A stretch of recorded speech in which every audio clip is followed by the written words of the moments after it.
natin yung kanyang woo! Pakina mo! Third gear. Tangin na, natatakot ako.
Good day, kabarkada. For today's video ay eto, magbablog tayo ng Yamaha Sniper Duke-2, ano? So, ito yung alin? So, ayun, nagre-review natin ngayon si Yamaha Sniper Duke-2, no? Yan, so, tingnan natin. Susi. Yun. So, yun, pagka in-open mo siya, fully digital na po siya, mga kabarkada, no? And meron siyang clock. May oras, oh. Fuel. Ito yung kilometer per hour. At gear indicator, 10:30 na, oh. Yung oras natin ngayon. So, 10:30 na po. Wala! So, yung mga kabarkada, ito yung Yamaha Duke-2, no? So, pagmamayari siya ni Russell Manzano. So, thank you very much, Russell Manzano. Pagpapahiram ng motor. Napakasarap gamitin. So, first impression natin sa upuan at saka sa seat height. So, hindi ako tiktok. 5'6" and a half to 5'7", abot na abot. So, start na tayo. Bye!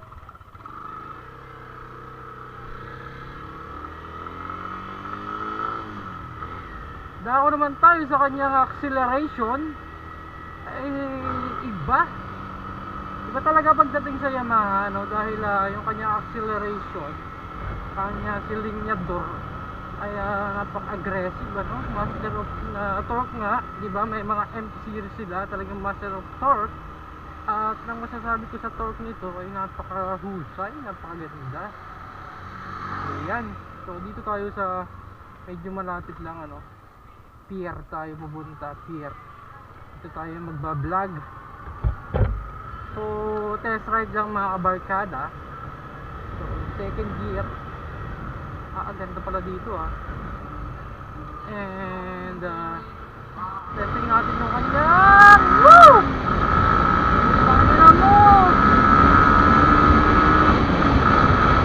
Wow! Wow! Ang lakas! Grabe! Napakalakas ng motor na to, Napakaganda ng hatak talaga.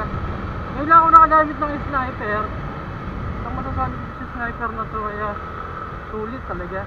So, kung sasabihin nyo na kung sulit ba yung bagong lalabas na sniper, no? Hindi ako ganun pamilyar. At saka ito, so masasabi ko ay sulit to. Magkakaganda ng torque. Grabe, hindi ka mapapahiya talaga dito, ano? Kaya naman pala yung mga nagmamarilaki, no, na naka-sniper, grabe, lalo na sa bangkingan. Dahil napaka-stable ng kanyang manubela, walang kaldag. Ayan. So, punta naman tayo sa kanyang upuan. So, smooth. Yung pagka foam niya is solid, no, mga kabarkada. Ayan, at nandito na tayo sa pier kung saan tayo ay mag-re-review ng konti, no, mga kabarkada.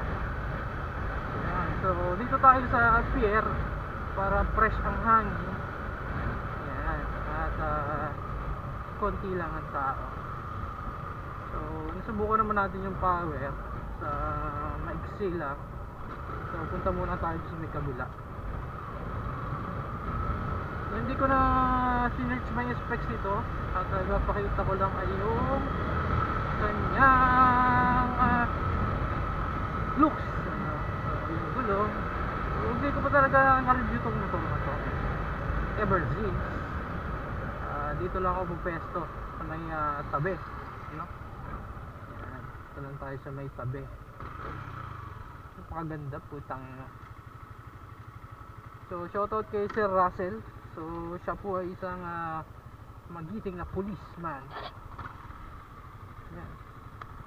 So sa looks, mga kabarkada, nakita natin. So gagamit na lang pala ako ng cellphone para mas kita natin, ano, kasi hindi ganun ka-wide yung aking camera. So dyan lang kayo at huwag kayong aalis at magbabalit lang ako ng cam. Gagamit ako ng cellphone, mga kabarkada, no? So ayun lang at wait lang, stay tuned lang. So what's up, mga kabarkada, I'm back and ayun nga, at kasama natin ngayon ng Yamaha Doxu. Tama ba? Doxu.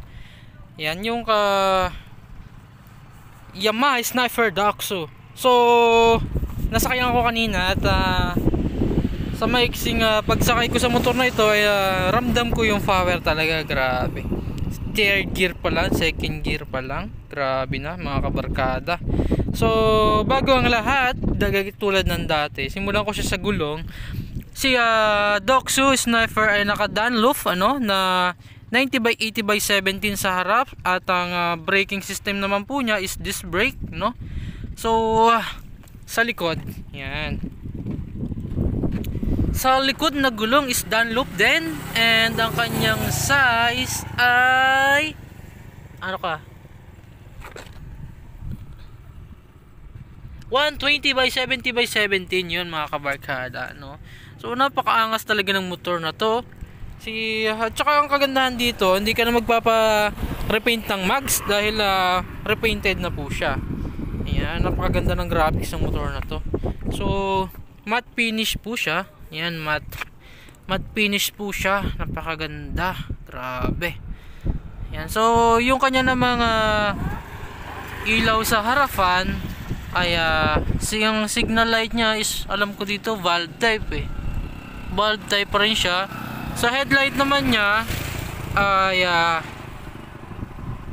LED na, no?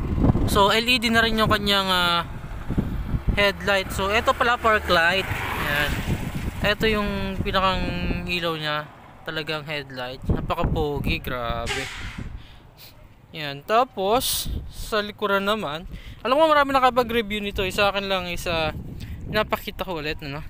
So sa ulihan naman ay valve type ang kanyang signal light pa rin at LED yung kanyang brake light. So ready for undernet na to, no?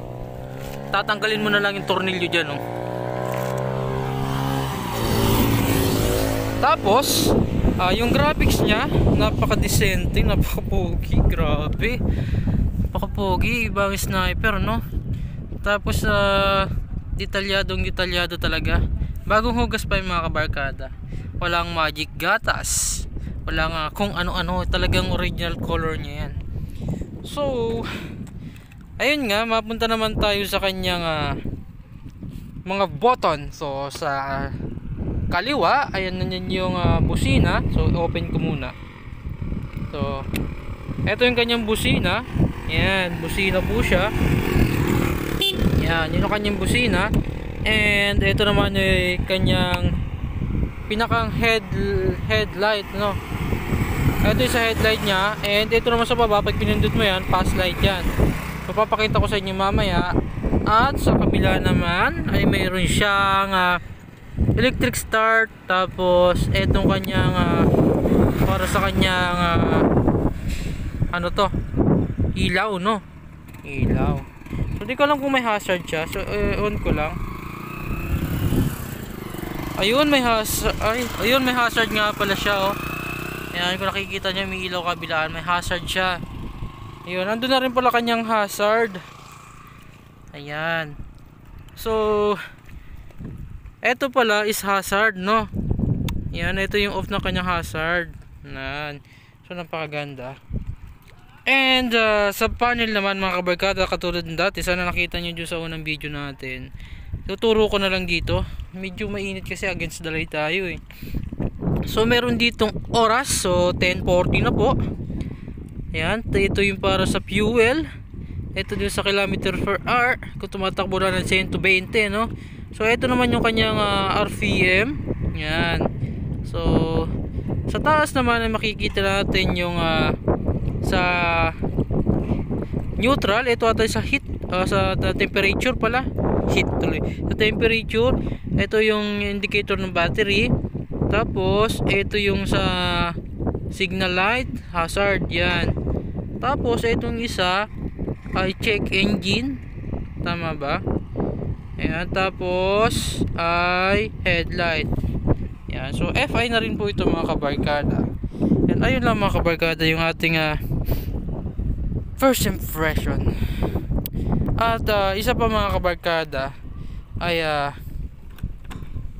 ito nga upuan niya, tsaka yung shock. Napaka ganda ng bounce, ano, ganda ng laro, no. And isa pa, itong kanyang pipe. Ayan, ito yung pipe niya. So may cover po siya na plastic. Aray ko, mainit yung ilalim. May cover siya na plastic para hindi magasgasan ng ating mga angkas, ano. And sa shock naman niya, naka mono shock po siya sa hulihan. Ayan, ito kanyang baso. Ayan. So bagong bago pa itong motor na to. Salamat dahil pinahiram tayo ni Sir Russell Manzano. Ayan. Siya po ay isang magiting na pulis. So yun lang mga kabarkada, no. At tetest ride natin uli siya pauwi doon sa bahay, no. And sa akin naman ay pinakita ko lang kung ano yung looks talaga ni Yamaha Sniper Doxu, no. Yan, napakahusay, napakaganda. Alright mga kabarkada, good day ulit. At ayan, nakalimutan ko yung aking punit na gloves. Yan, punit na po siya. And ayun nga, tapos na tayo mag vlog ngayon. At napakasarap ng pagbablog dito dahil tabing dagat, no. Makikita mo dito is bakawan and bundok. So bundok po yung mga Marinduque, no. So dito ako bumaba sa Yabud Port. Ayan. So tara, let's go mga kabarkada. Grabe, napaka-smooth ng motor na to. Tara na. And ayun nga po, at napakalakas ng motor na to. Grabe ang torque. Dumadamba.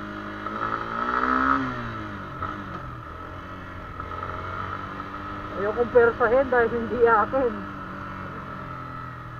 Nakakahiya, nanghiram lang tayo tapos masesimp lang tayo, no? Diba? Nakakahiya yun. Ayan. So yun lang mga kabarkada, first review natin ngayon 2021 dahil nakaranas puro gala tayo, no? Maraming aso dito kaya bawal bumakbak. Kailangan natin ay konting konting build lang. So mararamdaman naman natin yun, no? Sa torque pa lang mararamdaman natin ang bilis ng motor, no? Kung gusto nyo ng mas malakas na motor, edi mag say H2 kayo, say 1000, ganyan. MT-09, MT-10. So sa iba pang mga motor, ano, mga kabarkada. So pero sa underbone na masasabi ko na napakalakas ng power nito, no? Alam naman natin na maraming malalakas na underbone, pero siyempre kanya-kanya ng top speed yan, kanya-kanya ng spec yan. And kung nais nyo naman ay pang service yan, no need to top speed, ano, mga kabarkada. Third gear. Putang ina, natatakot ako.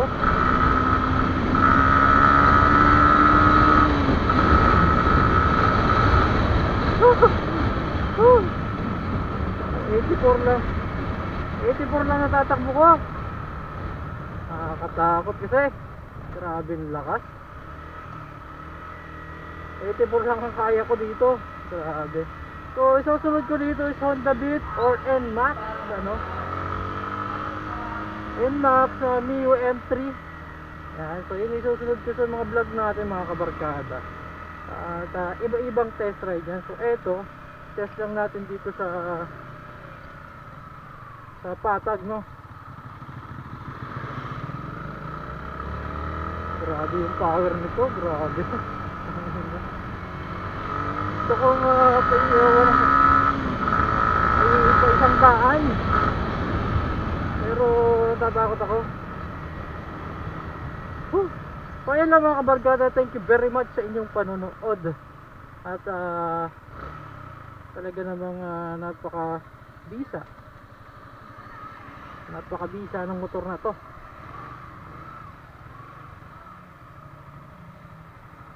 Napakabisa. So ayan lang, mga kabarkada, thank you very much sa inyong walang sawang suporta. At malapit na tayong mag 5,000 subscriber, ano, mga kabarkada. So ayun lang, thank you very much at bye bye. Susunod ulit tayo mag kita-kita sa mga sunod na vlog natin, oh. So mamaya is magbablog ako ng NMAX or Honda Beat or Yamaha M3, ano, Mio M3. So ayun lang, mga kabarkada, bye bye. At mamaya naman ulit tayo magbablog. So grind lang tayo ng grind, ano, mga kabarkada. So yun lang, bye bye.